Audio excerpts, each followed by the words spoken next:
వజానల్ infection అనేది ఈ మధ్య కాలంలో వింటూ ఉన్నాము. ఇంత కామన్ అవ్వడానికి గల కారణం ఏమిటి? దీన్ని అడ్రెస్ చేయడానికి వాట్ ఈస్ యువర్ సజెషన్? మన ఆడవాళ్ళు కొంచెం ఇరిటేషన్ వచ్చినప్పుడు క్లీనింగ్ చేసుకోవడం కోసం ఎక్కువ వాటర్ తో క్లీన్ చేయడానికి ట్రై చేస్తారు. చేయకూడదా? Actually they are not suppose to do it.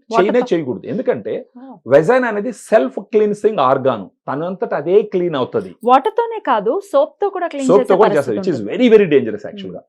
ఒకవేళ మరీ ఇచ్చింగ్ గా ఉంటే గోరువెచ్చని వాటర్ తో బాహ్యంగా క్లీన్ చేసుకోవాలి, కానీ డీప్ గా క్లీన్ చేయకూడదు. అన్ఫార్చునేట్ గా ఈ నార్మల్ వాటర్ తో డైలీ సో మెనీ టైమ్స్ చేసుకోవడం వల్ల అక్కడ ఉన్న గుడ్ బ్యాక్టీరియా వాష్ అవుట్ అయిపోతుంది. అప్పుడు అక్కడ వెజనల్ pH వచ్చి మెయింటైన్ చేసే ఛాన్స్ ఉండదు. అప్పుడు బ్యాడ్ బ్యాక్టీరియా తనంత తను గ్రో అవుతుంది. అప్పుడు అది ఇన్ఫెక్షన్స్, ఇన్ఫ్లమేషన్ అన్ని కాజ్ చేస్తుంది. ఇలాంటి సమయంలో ఏం చేస్తారంటే బేసిక్ గానే ఆడవాళ్ళు కూడా డాక్టర్ సలహా లేకుంటే నేరుగా పోయేసి anti fungals, anti bacterials, vaginal washes ఇవన్నీ తీసుకొని విరివిగా వాడతారు. ఇవన్నీ ఏం చేయగలవు? ఓన్లీ ఆ బ్యాడ్ బ్యాక్టీరియాని కంట్రోల్ చేయగలవు, కానీ అక్కడ ఉన్నటువంటి గుడ్ ఎన్విరాన్మెంట్ ని క్రియేట్ చేయలేవు. ఆ గుడ్ బ్యాక్టీరియాని పెంచలేవు. పెంచాలంటే ఏం చేయాలి? పెంచాలి అంటే ఫెమిడిలైట్ లాంటి ఒక సప్లిమెంట్ ని వాడాలి. This is the supplement Femidilite. దీంట్లో ఒక 2 రకాల లాక్టోబాసిల్లస్ స్ట్రెయిన్స్ ఉంటాయి మేడం. వీటిని యుఎస్ నుంచి ఇంపోర్ట్ చేయించినాం.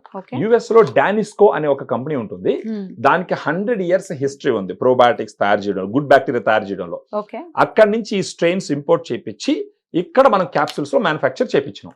సో అక్కడి నుంచి ఎందుకు తెప్పించాల్సి వచ్చిందంటే వాళ్ళు వీటిని ఎప్పటి నుంచో డెవలప్ చేసి ఇవి బాగా పనిచేస్తాయని క్లినికల్ ట్రయల్స్ లో ప్రూవ్ చేసి నందువల్ల మనం అక్కడి నుంచి తెప్పిస్తున్నాం. మీరు చూసినారంటే ఇదే 2 strains ఇంటర్నేషనల్ గా చాలా కంట్రీస్ లో అవైలబిలిటీ ఉంది. ఆ పేరు ఏంటంటే హవారు ఫెమినైన్. హవారు ఫెమినైన్ అనేది ఇంటర్నేషనల్ బ్రాండ్ నేమ్.